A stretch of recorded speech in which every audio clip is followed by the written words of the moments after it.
I'm really excited about today's episode of the podcast. I'm telling you, it's going to be great. I've got my friend, my frequent collaborator, Jack Williams on the show. Jack is a phenomenal songwriter, a great artist. He has had cuts by just everybody. We're going to talk about the song he wrote for last season of Yellowstone and the new song that is currently Kevin Costner's new single off of the Tales to Yellowstone. Jack wrote that. We're going to talk about that, his relationship with Kevin Costner, and get into just a little bit of overall stuff talking about the music business. But before we do, I want to remind you, we have got some awesome brand new stuff up at the podcast merch store. Go check it out. Go to thestevefreeman.com, click on podcast, or you can click on shop and you can check out the brand new line of no bullshit merch that we've got. Hats, coffee mugs, t-shirts, tanks for girls, hats, the whole 9 yards. It's all right there. So go check it out at thestevefreeman.com. Don't forget also, if you're listening to the podcast on Apple Podcast, iTunes, please leave us a written review. It goes a long way with Apple Podcast and iTunes algorithm to where they keep shoving this podcast out to new people. So we really appreciate it when you do that. Rate us 5 stars and leave us a written review. So we've got Jack Williams, all of that coming up today on this episode of the Steve Freeman Podcast. I am so glad you are here. You're listening to the Steve Freeman Podcast, the real, raw truth about the pursuit of success in music, business, and life. Here's your host, hit songwriter, multi-platinum selling producer, and serial entrepreneur, Steve Freeman. I am honored to welcome in. I'm honored to call him a friend of mine, a collaborator of mine. You have heard his songs on the radio. He has had cuts with everyone from acts like Greg Allman, Montgomery Gentry, the Oak Ridge Boys, rock bands like Molly Hatchet, and even Kevin Costner. We're going to get into talking about that, Kevin Costner in the Modern West, and songs he has written for television, film, including the hit show Yellowstone. We're going to talk about that, and it's my pleasure to bring in my friend, Jack Williams. Jack, it is so awesome to have you here, man. Thanks for taking the time. I'm honored that you would have me here. This is great, man. Thanks. Oh, man, it is my pleasure. And hey, you know what? We have to add artist now to that moniker because you've released the new project, which I do want to talk with you about. Those of you that want to find it, it is absolutely amazing. Don't search Jack Williams, search H. Jack Williams. And the project's called Already Dead. It came out May 1st. Some great music on there, and I want to get to that. But Jack, tell me about your journey as a songwriter, where you came from, how you got to town, and a little bit about your journey as a songwriter moving to Nashville. I don't know if we got enough time. Hey, we got all the time in the world, man. Well, to make a long story short, I started out as a roadie for a cover band in Cleveland called Law back in 1972. And they were the biggest cover band on the East Coast. They had two. They were split dimensional. They had a black singer and a black bass player and a white guitar player and a white drummer. And they founded the Agora Ballroom and the Agora Ballroom Circuit. And I went on as their roadie. They didn't have it. I went to see them one night and they didn't have a roadie. And I asked them if I could do it. And they said, yeah. And then I started writing songs. I wanted to write, and so I started writing poems and stuff like that, and ended up writing a song with their lead singer. And that was it. End of story for them. And then I decided I was going to be a songwriter. And so I started writing songs, and I would go to concerts and I would go backstage. And back then it was really easy to do that kind of stuff. You just had to be friends with the promoter, and they all liked budding songwriters at the time. And so I got to go backstage and meet whoever I wanted to meet, and started out with Peter Gabriel. I started with him. He was the first person I ever played it or showed him anything, and it was a poem. And he said, well, this isn't a song, this is a poem. You need to put music to it. And I went, oh. And he went, yeah, just go home, put your guitar, put some music to it, and then take the next step. And as I walked out the door, and he said, and remember, perseverance is the name of the game. I've been doing it now 45 years and still doing it. And that is perseverance. I mean, that led me to Richie Havens. I met Richie Havens, and Richie Havens took me under his wing, and he taught me a lot about songwriting. Then he pushed me onward. Then I met The Who, and it was my first publishing deal with Roger Daltrey and Pete Townsend. Signed with them for a year. And then from that, I ended up with Uriah Heep, worked with Ken Hensley for 5 years, and then came out of that and worked a little bit with Ronnie Van Zant and those guys. And then I moved to Jacksonville. And then from Jacksonville, I met Dickie Betts and Greg Allman.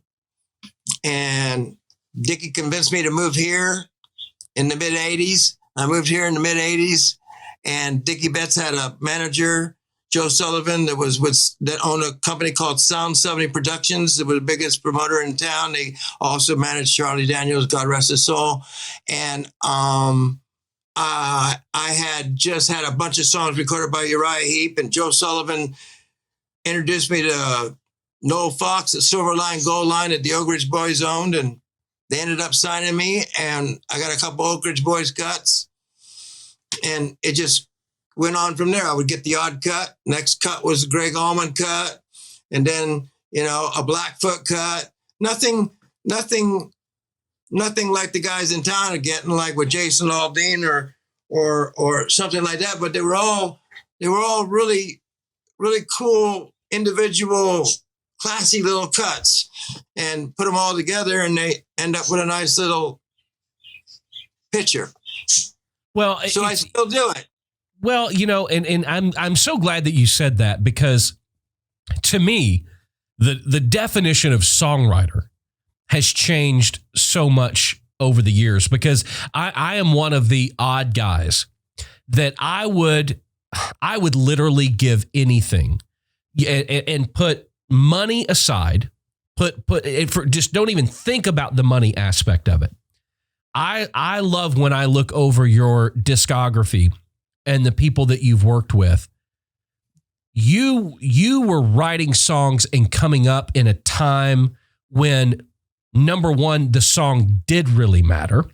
It did. And when you were dealing with artists like you were talking about, Blackfoot, The Who, I mean, just to be in those circles, I would much rather have come up through those ranks and in that time than having to deal with what we're calling the modern music business now. Because to me, it has so much more validity to it when you talk about those people. There are artists today, as a songwriter, I would rather have cuts on their records, even if they sold 5 copies. I would rather have that on my resume than a cut by Jason Aldean that sold 5 million copies.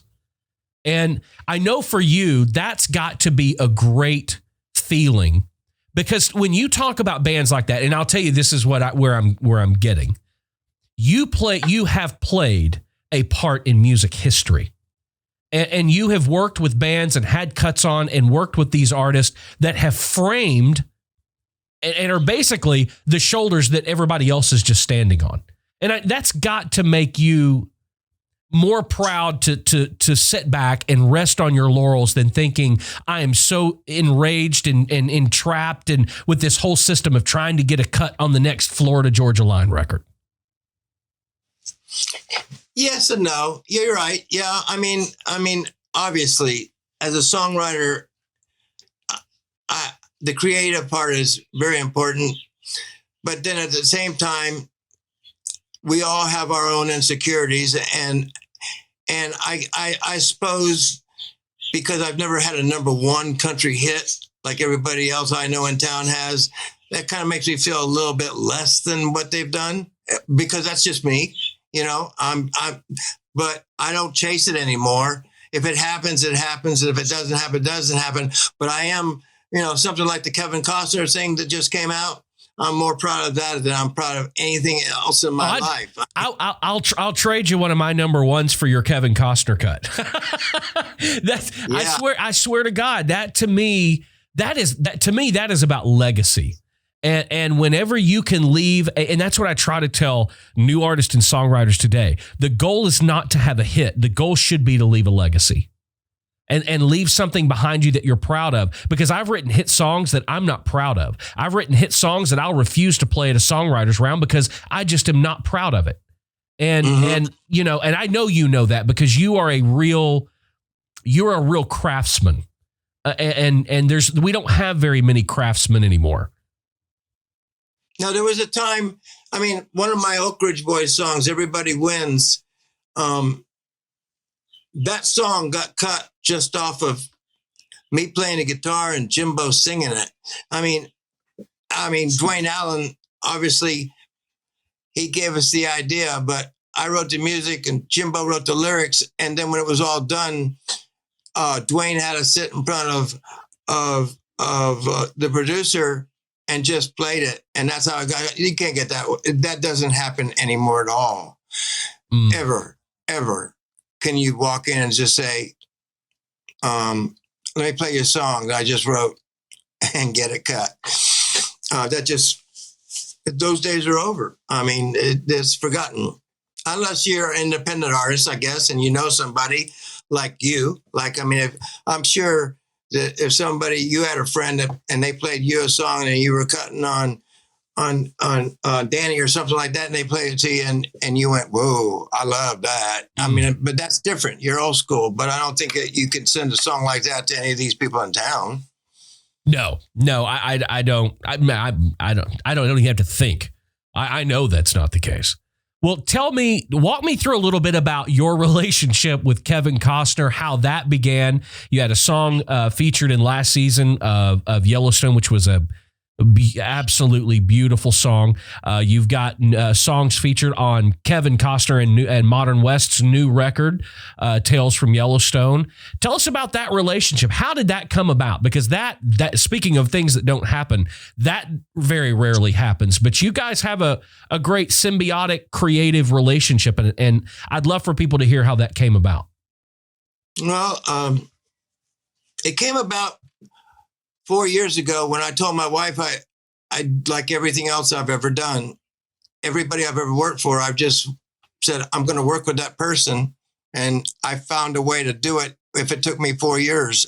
And I told her, I said, I'm going to work with Kevin Costner. When I saw that he had a band and I heard him sing, I said, I'm going to work with him. And I hit every red flag in the world on the way there. And then finally, I found Teddy Morgan, and I found that he had a studio next to Blackbird, and I found it, and I wrote him a letter, and I said, can we get together and talk about songwriting? And Teddy said, yeah. And when we got together, he said, what do you really want? And I said, I want to meet Kevin and work with Kevin. And he said, well, Kevin doesn't write with anybody that isn't part of the band or hasn't written with the band. And I said, well, let's start writing. So we did. We did. And the first song I wrote with him was called Heaven So Far Away. And he sent it to Kevin, and Kevin recorded it immediately. And they put it on When the Music Stops record. And flash forward now, a year past that, Kevin Costner and Modern West were doing a short little tour over here. They did Florida, Georgia, and then they did a big club in Knoxville. And Teddy was going to drive that gig instead of go with the band. And I asked to come along. And he said, well, it's going to be a long night. He said, we don't play until 11 o'clock. He said, we're going to do a sound check at 3:30. And everybody's going to go to sleep. And since you and I are driving back, I'm definitely going to sleep. So you're going to be on your own for about 7 hours. And I said, that's fine. That's fine. And so everybody went to bed, like he said, about 5 o'clock. And I was standing in the parking lot talking to my wife, and somebody came up and tapped me on the shoulder. And I turned around, and it was a guy, and he said, you Jack? And I said, yeah. And he said, Kevin wants you on the bus. And I walked on the bus, and Kevin was standing there in jeans and a T-shirt with his in-house director, Mark. And they were going over some film stuff. And he just looked at me and he said, well, what you think? And I went, about what? He said, about the song. And I went, well, I loved it. I said, you could have sang crap and I would have loved it. And he laughed, and we sat down, and it was friendship from then on. I mean, they had just done a sound check, and he asked me what I thought of the band. I told him I loved the band. And he found some hesitation in my voice, and he said, but, and I said, nothing. And he said, no, what? And I went, well, two of the songs that you guys did, I think you could rekey. I said, it sounded like it was a little bit above your range. And he looked at me and said, that's what I've been trying to tell them for 2 years. And when the band walked in, he told them exactly what I said. And 3 weeks later, I was sitting in his living room writing with him. We've been best friends ever since. And it's because I talked the truth to him. And the same thing happened with this record. Troy Johnson, Scott Lindsay, and I wrote a song, Won't Stop Loving You, for a country pitch. Demoed it up and everything. It was great. I always send everything I write to Kevin, regardless. This song resonated with him, but he wrote me back and he said, man, I think this is a great Tales from Yellowstone song. This is John Dutton. This is about how John Dutton feels about the loss of his wife, but can you rewrite it for that? And I said, well, you got to tell me what you want. Okay, we'll get back to it. So I was in Kroger the next day and he texted me and said, can you talk? And I said, no, I'm in Kroger, but I'll be home in 20 minutes. And so I got home in 20 minutes and he said, put the phone on speaker and I'll go into character as John Dutton and I'll talk about the loss of my wife and you write down everything and take it back to your co-writers. And I did. And we rewrote it with Kevin and it's the single out now and on the video. And my wife is actually wearing a t-shirt that says, Won't Stop Loving You on it. After 45 years of writing songs, I finally have a t-shirt with a title on it of one of my songs and Kevin Costner's name on the back. It's pretty cool.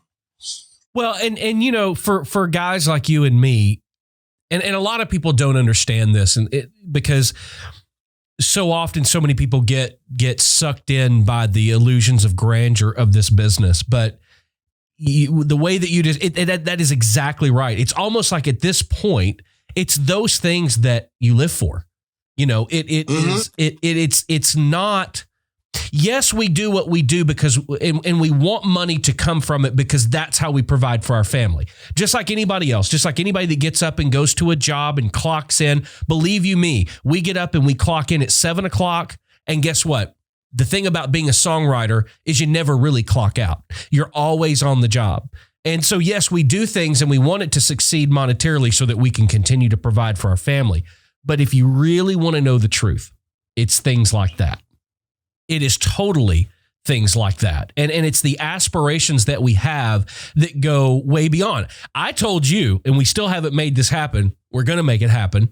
But I told you 6-8 months ago that I've had the pleasure. I've written songs for a ton of big films and TV shows, and I've had number ones, and I've had that success, if you will.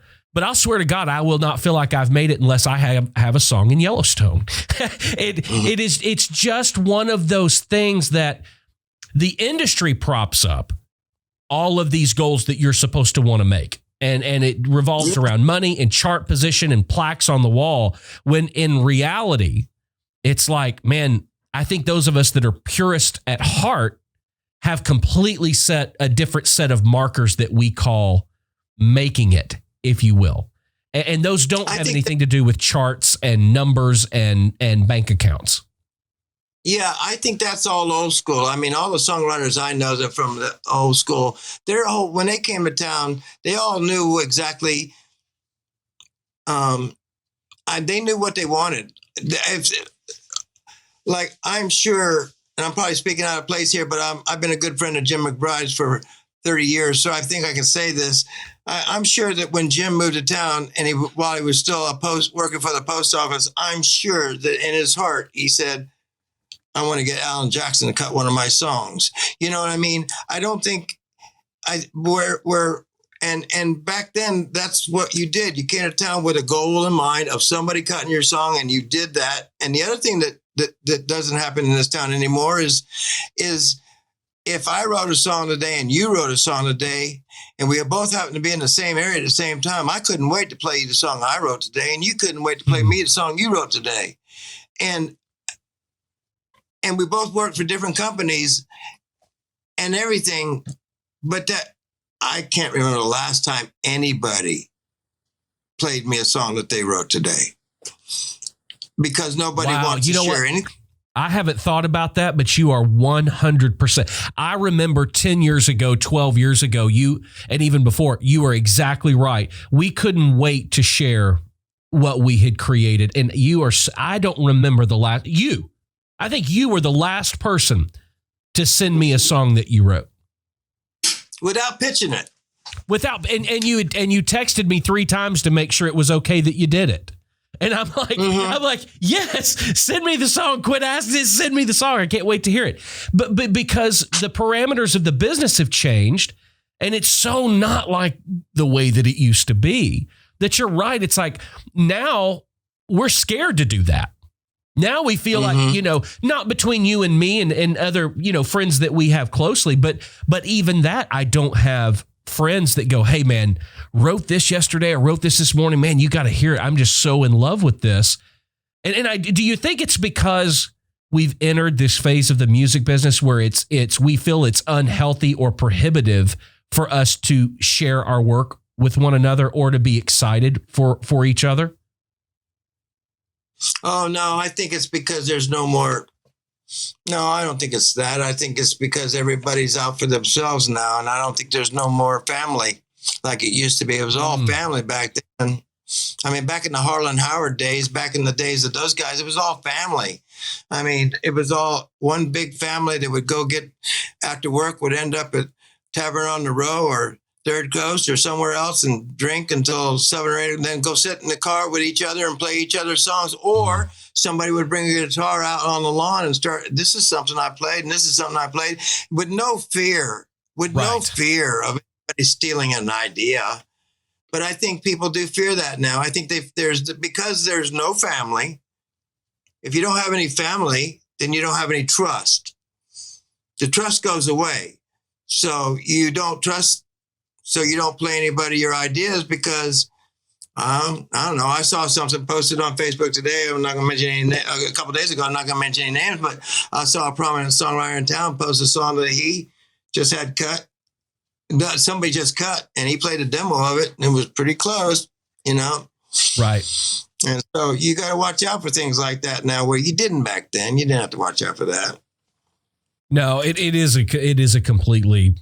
The reason that it's like I'm and I know you're doing things differently. I know I'm doing things differently. And I think it's because we're trying to find not only where we fit today, but also trying to go back and create some of that family, trying to create that atmosphere again with each other. Because I think that's more important than anything. And it just, that's because of Music Row too. You got to realize that a lot of that was because of way Music Row was. I mean, that was 2 streets with nothing but publishing houses up and down the street. So you could walk out the door of your publishing company and be next door at your buddy's publishing company in 2 minutes. And there was all that. Everybody was walking on the street. Everybody was talking. Everybody was going to the same shop for lunch. Everybody was going to the same shop for breakfast. But now, because of modernization, Music Row isn't that way anymore. So that takes away from that family too. It does. Let me ask you. But you still hold on to what you got. You got to hold on to the friends you have, like this. You know what I mean? And you still got to keep the friends you have and trust in them. And I think if people do that, it'll be good. Well, and it's so funny. I remember the very first time we met was on a co-write. And I remember thinking to myself that usually, for those of you that don't know, when you're meeting somebody for the first time, especially in a co-writing, situation, there are times, and I know in my career, and I know it's happened to you too, Jack, but there are times whenever it's the first 45 minutes to an hour, hour and a half, 2 hours, trying to get comfortable with somebody. And sometimes you can, and sometimes you can't. And I remember when you got to the right, it was just, it was that old school family feel. There was no, we got to fill each other out to see where it was just instant. And we got a great song because I respected you. There was no pre-qualification coming into the room. It was just two guys getting together to write a song with the song being the goal. The goal was not for me to prove that I'm better than you or you to prove that you're better than me, or that it was, we want to write a great song. Both of our goal, we share one thing in common, and that is we want to get a great song out of this. Egos be damned. Everything, business be damned. Because if the song's not right, the business will never be there. And we were able to come together in that. And it's like, that's why I know and I don't know if you've done this, but over the last 3 or 4 years, I bet I had a stable of maybe 30, 20, somewhere between 20 and 30 writers that I wrote with regularly. And I've whittled that down to maybe 5. Me too. Because if that, no, that's exactly right. I have, you know what, I can say it on, I know for sure 4 that I don't need to write with anybody else. I just, I don't need to write with, so-and-so over here to write a great song. I would rather sit down and spend my time, which I feel is valuable, and I know your time is valuable. I would rather spend that time productively sitting across from somebody that I know that shares the same goal that I have. But here's the thing, and this is the thing. Back when we were starting out, those guys that we wanted to write with did the same thing that we're doing now. And we would go, why won't they write with us? And they would go, I got my little 5 people I write with, and that's it. And we didn't understand why. Yes. And we had no idea why. We didn't know why they only wrote, why they wouldn't break out and try somebody new, because we were good. Why wouldn't they try somebody like us? But you couldn't get me to write with somebody brand new just off the cuff on a phone call now unless it came from somebody I really, really, really, really trusted. Right. Because of that. Well, no, it's a waste. And you said, I was going to say it, you just said it, because it's a waste of time. That is when you deal in, that's what a lot of people, and I'm trying to put this into terms most people understand. Songs are our currency. That is how we deal. That is how we pay for things. That is how we get by in life. Songs are our currency. They are our job. And a lot of new artists, new songwriters don't understand that if I've got 4 hours, 5 hours, 6 hours, or a day to write, why am I going to write with somebody that I don't know, that I'm going to have to develop that rapport with? Because it is our job. My job is to go in and get the best product possible. Why would I do that with somebody new whenever I can call Jack and go, Jack, man, I got a hell of an idea. And we can knock this thing out of the park and bring it home. And I know that I don't have to guess. I don't have to go, well, it's going to take an hour and a half to get to know this person, get comfortable with them, find out so, I mean, it is a business. And I know that new songwriters get frustrated when they send emails and they call, and it's like, I'm not trying to tell you that I don't feel like you're worth it. I'm trying to tell you that I do this for a living and my time is better spent. No offense. Even though they do get offended every single time. Yeah, I got letters like that all the way up my career. But we do too. I mean, we've been there. Heart letter, broke my heart. Well, and I like you said, I understand it a lot more today than I understood it 15 years ago.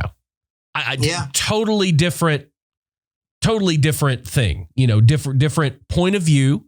And I get it. And I understand why those guys did that. I want to ask you before we talk about the new record, because I want to talk about the new record. I want to ask you a question. If for whatever reason, if somebody said today, Jack, it's over, you can't do this anymore, what's the one thing that you would look back on your career and go, I am most proud of this, and why?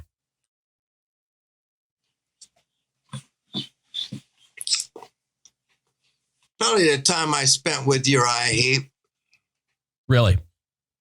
Mm-hmm. Yeah, because it was a time in my life when I was just coming into myself. And I'm proud of the fact that somebody like Ken Hensley and Uriah Heep took me under their wing and allowed me to co-write with them. They were major rock stars, for God's sakes. I mean, I got to do demos with Alvin Lee and Mick Ralphs and George Harrison. And I mean, on my songs, and I learned, and all I had to do was keep my mouth shut and listen, and that helped form me. And I think I'm more. I wish those days would have lasted longer, but that's where my whole being started. I think was in those 2 or 3 years in London when I went over there and worked with those guys. That's awesome. I wondered if that's what you would say. That is awesome, because there is something about, constantly, we all look to the past, and it's like there's something about certain periods of our life that they define the rest of our lives.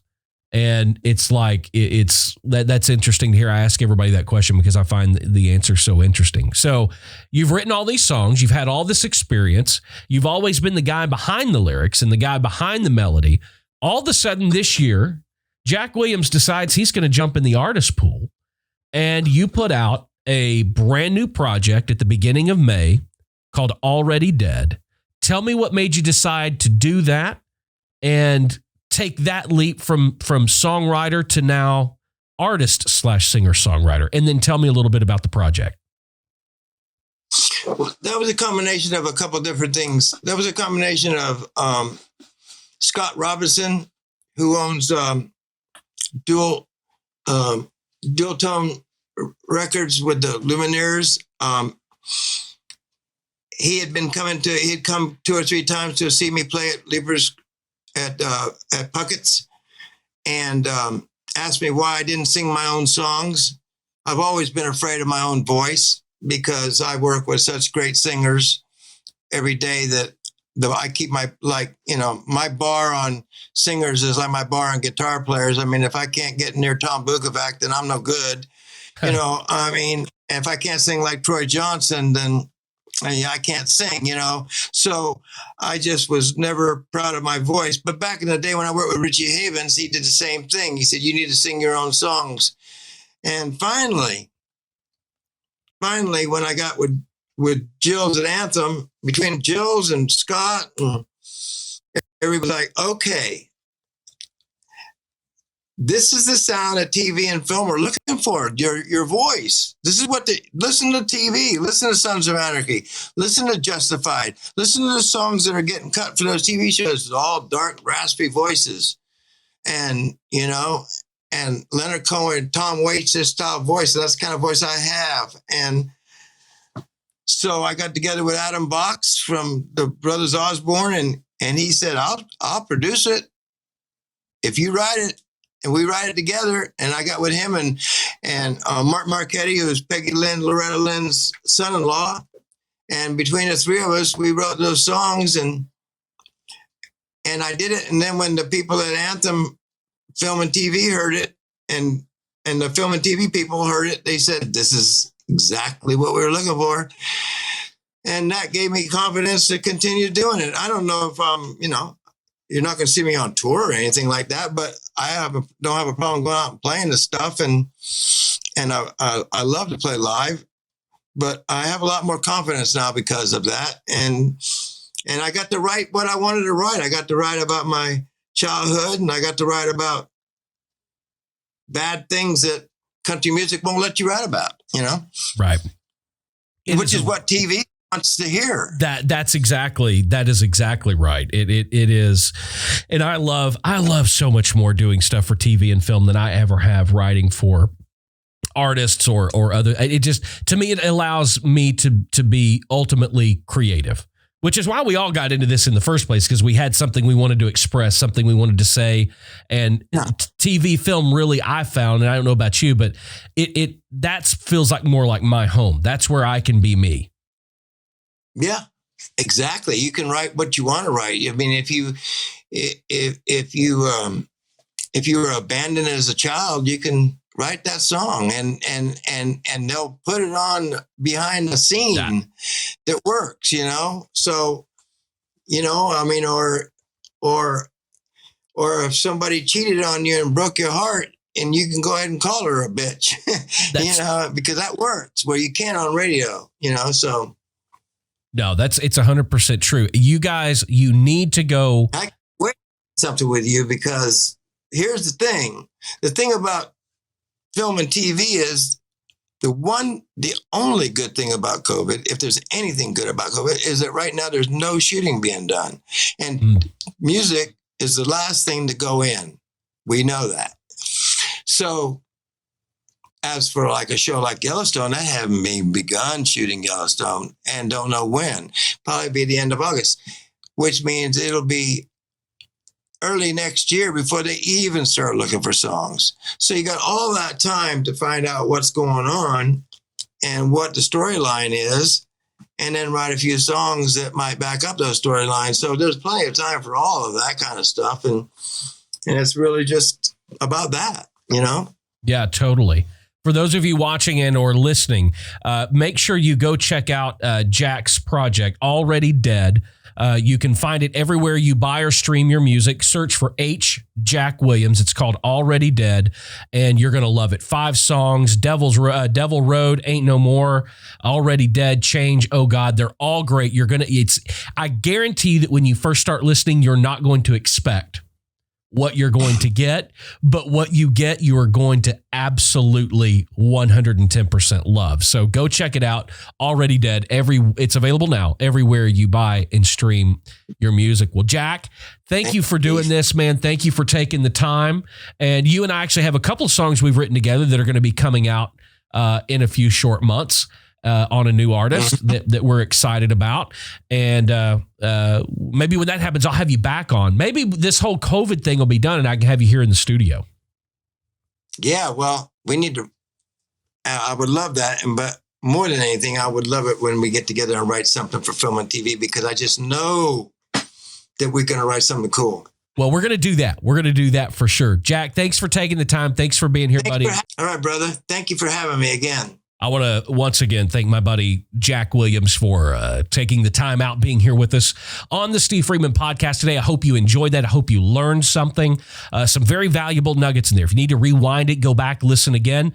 I encourage you to do so. I appreciate every single one of you being here. Don't forget, leave us a 5-star rating and a written review on Apple Podcast or iTunes. If you're watching on YouTube or Facebook, make sure that you drop a like on the video. If you're not subscribed to the channel already, hit that subscription button and subscribe. Go to thestevefreeman.com for all of the show notes, for anything we might have talked about, for links, any of that kind of stuff, joining my inner circle, getting my free artist development masterclass. It's all right there at thestevefreeman.com. Guys, until next time, keep being creative, keep pressing the boundaries, and there's nothing wrong with being independent. See you in the next episode. Thanks for joining us for the Steve Freeman podcast. Be sure to subscribe and follow Steve on social media at the Steve Freeman.